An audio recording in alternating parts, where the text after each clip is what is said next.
So wala kay gitumban, wala kay giapakan, wala kay giligsan. So nisunod ka sa kamumot ng gihapon sa Dios. Okay. So bulahan ka. Nga kanang nagsunod di siya, bulahan ka nga nagsunod ka nako. Di ba? Ningon siya? Okay. So ayaw pagkonsintiha. No? Dili ka magkonsinti kung kinsa ang naghimog bali. No? Muna giingon. No? Nabigay time nga inana nga bisan ikaw may naghimo og lakang para maayo ang mga problema, ikaw na nooy nadasok. No? Ikaw na nooy na mali. Di ba inana biya gyud kasagaran no? Realidad na siya. Kay ang kanang mga naghimog nila maayo mga butang diha kanimo, naagi na sila mga supporting nga mga rason alang sa ilahang kaugalingon sab. So magmatnon gyud ta nga isip anak mga anak sa Dios. No? Naingon diha nga bulahan ka, nga nagpadayon ka, nga nagsunod ka nako. Okay. So kini siya nga bersikulohan, naingon siya diri naingon siya nga. Naingon siya. Bulahan ka mo kung gibaybiyay o gidaog-daog. Naingon siya diri. Una, ang pag-insulto, no? Na magdaog-daogon ka, baby, ayon ka, no? Nang makayo mag-insulto, may sa kuwag, kaminusan magig ko. May mga naigig ka, no? So, kanang gihatanan kag mga pag-antos, no? Mga kanang gisultihan kag mga malisod nga mga pulong batok kanimo. Ang kalisod ra gyud kaana kanang sultian tag kanaang sakit kay nga mga pulo. Makaana gyud ta ba kanimi taong kanang sipukon ug utok. Balikan ta karong dan-an ta sundang. Bantay lagi karong dik lagi karong dagan lagi. Di ba? So, kinahanglan makabalutan ni ana, no? Kay mga atake na nila. Realidad jud ni kaayo karon sa ato ang kinabuhi, no? Mga atake na kung unsaon ta nilapag, dali. Kung unsaon pagbuhat sa mga kaaway nga diri sa kalibutan nga mga hinimo, no? Pagkaisod bitaw kaayo gyud, no? Ikaduha, kanang naa sila pag-atake, naghihimo alang kanimo, no? Nang paghimo na dayon sila, dali ra kay sila makamugna, no? Pagkadalian, no? Kana ano yung siya din nga? Bisan gani sa ato ang pagtuo, no? Nga mga inana nga mga panghitabo, mapiktuhan ko na atong pagpangalagan, no? Muna atong bantayanan sa ato ang kinabuhi nga ang atong pagtuo dili ni siya maoy malisod o dili ni siya moy lisod alang sa atong pagpadayon sa atong pagpangalagan. Amin ba? Okay. Og ningon po diri nga naingon siya nga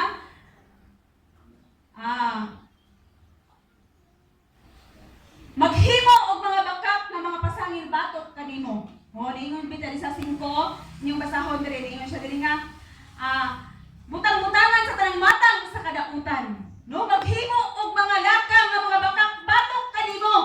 No? Mga pasangil nga kanang pinuyo aron nga daot ang ato ang unsa man ta sa ato ang kinabuhi. Okay, so dili gyud ta ni ana magpadaog mga kaigsunan, no? Ginahanglan nga. Pero niingon siya diri sa last niingon siya. Ingon siya diri. Tungod sa inyong pagsunod kanako. So, naagahapon sa kaayuhan alang kanato, no? Dili gyud ta pasagdan sa atong buhi nga Dios, no? Ang pag-antos tungod sa kini kanang atong kanang makaambit bitaw ta ni ana. Pag-antos na nga dili nato sayop. Mo pasabot gihimuan ta, gibutang-butangan ta, no? Gidautan ta or gihimuan ta dili maayo sa atong isig ka tawo. Mo pasabot nag-antos ka sa dili nimo sayop. Nag-antos ka sa gibuhat sa imong isig ka tawo. No? Muna mga kaigsunan. So, sa inana nga mga mga kaigsunan, kung sa may atong buhaton. Kung sa atong buhaton. Kung gihimuan tag inana.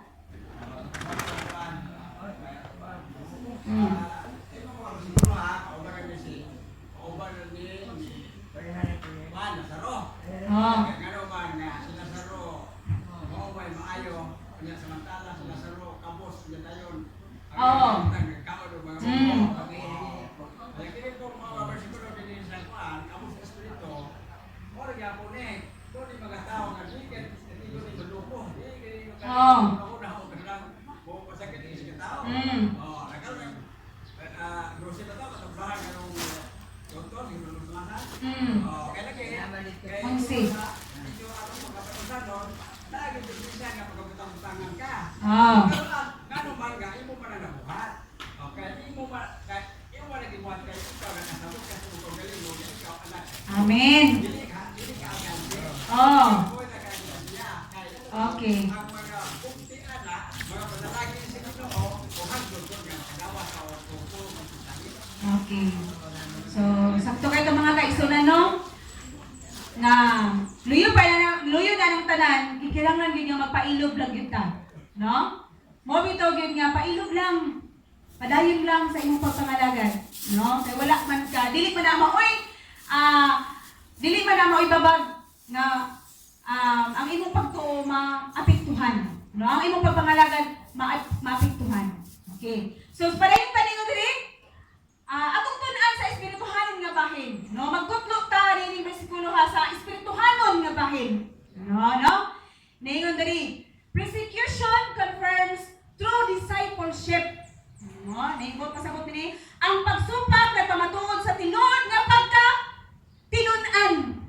Okay. Kung imo siyang gibarugan, imo siyang gitudloan, imo siya sa sayop na imong gibuhat kay dili pa may kabubuton sa Dios.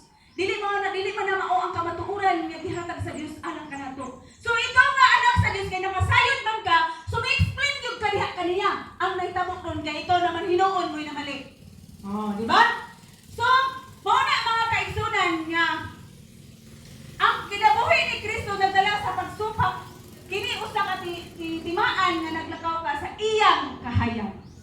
So, example, naa kay igsoon ba o magulang nimo, no, naghimo siya dili maayo. So kay ang kasulatan na yun nga imo gid siya magtahod gyud ka. Or example sa ginikanan naghimo dili maayo. So tahuron gyud nimo siya. Pero imo siyang unsa man? Imo siyang gitulig. No? So imo siyang gisermonan. Oh, kana siya wala na siya sa pagsupak sa kabubuton sa Dios kundi nagsunod ka kung unsa ang kamatuoran sa Dios nga imong gikuptan. Kuha ba na to? Okay. So ikaduha na ingon diri. Endurance attracts eternal reward. So ang pagpailog nagdala og ganti sa walay katapusan. So ang pagpailog nagdala og ganti sa walay katapusan. So gikinahanglan gyud ay nga bisan pag gihimo nimo ang tanan para mahimo siyang maayong tao o gibutang-butangan ka o giunsa gipanamas-tamasan ka, pagpailog lang gyud ka. Ang pagpailog mao kini makapag-angkon sa walay katapusan. So naay ganti nga ihatag diha kanimo sa imong kinabuhi. No? Ningon dili lang ipasinungdan sa Dios kadto mga nagpailog na nag-antos alang sa iyang ngalan. Ang mga pagsulay dinha sa kalibutan nagdalangan to sa walay katapusan nga himaya. So mga kaigsunan, dili nato kalimtan nga naa ang Dios. Luyo sa ato mga pagsulay o luyo sa ato. Bilib gid ko ani si Manong Pedro, di ba? Sa iyang mga istorya gid niya. So wala gid siya gipasagdan sa Dios. Amen ba? No? So dili gyud ta muhunong sa pagpangalagad or magpailog gyud ta kutob sa atong mahimo mga kaigsunan. Dili gyud ta magpadala gid sa atong kanang kasipok o kainit sa atong ulo o sa atong kaisog o sa atong bugsok sa atong kasing-kasing nga sukok kay ta. Pailog gyud sa anak ta sa Dios. Amen ba? Makapailog ba ta? Amen. So pailog gyud ta, no? Ayun. Paningkamot daw. Paningkamutan gyud nato sa mga anak ta Dios, paningkamutan gyud nato magpailog ta. Imo man gusto sa Dios. Amen ba? Okay, ningon diri. Shared experience with the prophets. Okay. Nakahimusa ang kasinatian sa mga propeta. Dinuon man na. Kini bitaw sa atong barangay. Kung unsa gani ang kanaang resulta or example sa balaod. Kung naay balaod nga giproklama, gikan gyud na sa taas. Padulong dito sa ubos. Og dili na siya pwede nga makasumpaki ay kana sila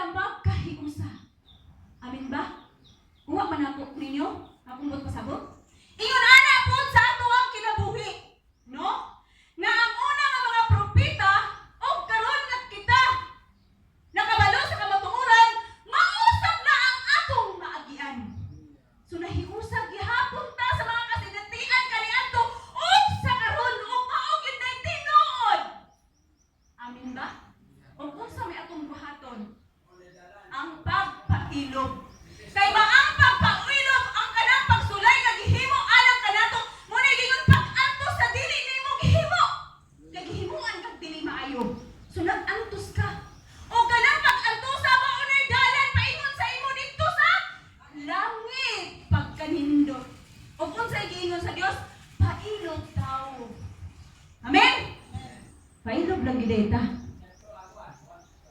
Ha? Oh. Kuha ba na to nga tong main ron? Kapit? O na ako siya gamay nga idea. Pastor, nindot is pastor, kaya apil din siya. Okay. Paano to patong na ginamit ko ni Jesus? Ni Jesus, siya ang isip ko nga sinto na ko. Siya nag-request sa buta.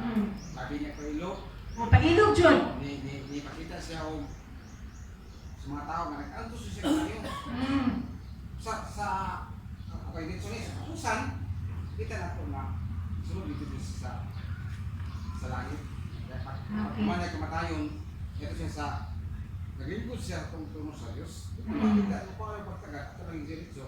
Nga, sa ato ko nga aplikasyon na ito sa pagkinawi. Kinalan din na ito ang pagkailog, pagkabos, Antos.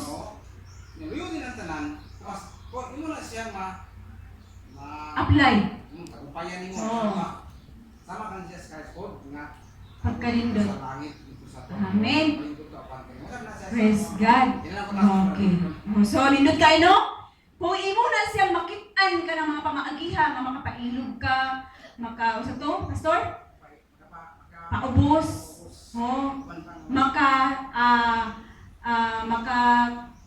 Labang ka sa mga pagsulay, kanang tanan, lindot ka ipanalangin nga ihatag sa inyo sa Diyos. Amen ba? No? So, niingon sa diri, no? Muna nga, di kinahanglan gid sa tuwang kinabuhi nga ato na siyang mainhan, no? Or ato na siyang may baluan, no? Kana nga mga pamaagi, no? Okay, sa ikaw ba tingin diri? God's views in what matters, no? Ang pananaw sa Dios diha kanimo, ang iyang gitan-aw diha kanimo diha kanimo mao ang mga mahinungdanon nga mga butang. No? Wala siya magtan-aw sa dili mahinungdanon, kundi ang mga mahinungdanon alang kaniya mo iyang gitan-aw diha sa imong kinabuhi. No? Nakita sa Dios kanang kaaway nga imong kanang naghimo diha kanimo, nakita na niya kung unsa siya ang iyang kasing-kasing niya na. Ang balas po sa imong kasing-kasing mo na iya po lang nakita. Muna itong bantayan. Nabasig sa action lang tanga ko niya nga itong kasing-kasing suko di kay di ka ba lumagpak.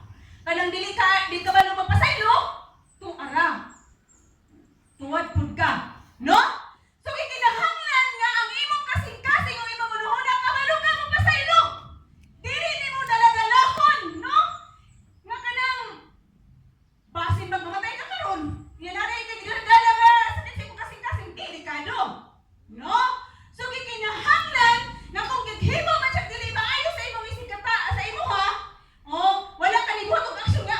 Pagikan ta karon wala di mo giinana pero ang imong kasing pating sa kuha nagsilaog. No? Ay mo ulang pating. Nagkayo pa wala nagsiga na ka. So dili tani ana. Kaya ang gusto sa Dios mayo nagpailog. Pagpailog nagpasaylo ka sa iya. Imo na siyang gipasaylo. So limpyo ang imong kasing-kasing. Kuha pa nato na nga kwan pagtulunan. Okay. So nakita sa Dios ug ipasinunggan niya ang nagkinabuhi or naglakaw uban kaniya. No? Kani magawa kong kaugalingon. Usahay mga iso. Dili ka gitawag og sa bull. Di ka matudloan sa pung sa Ginoo. Okay. Para ko ang 2 Timoteo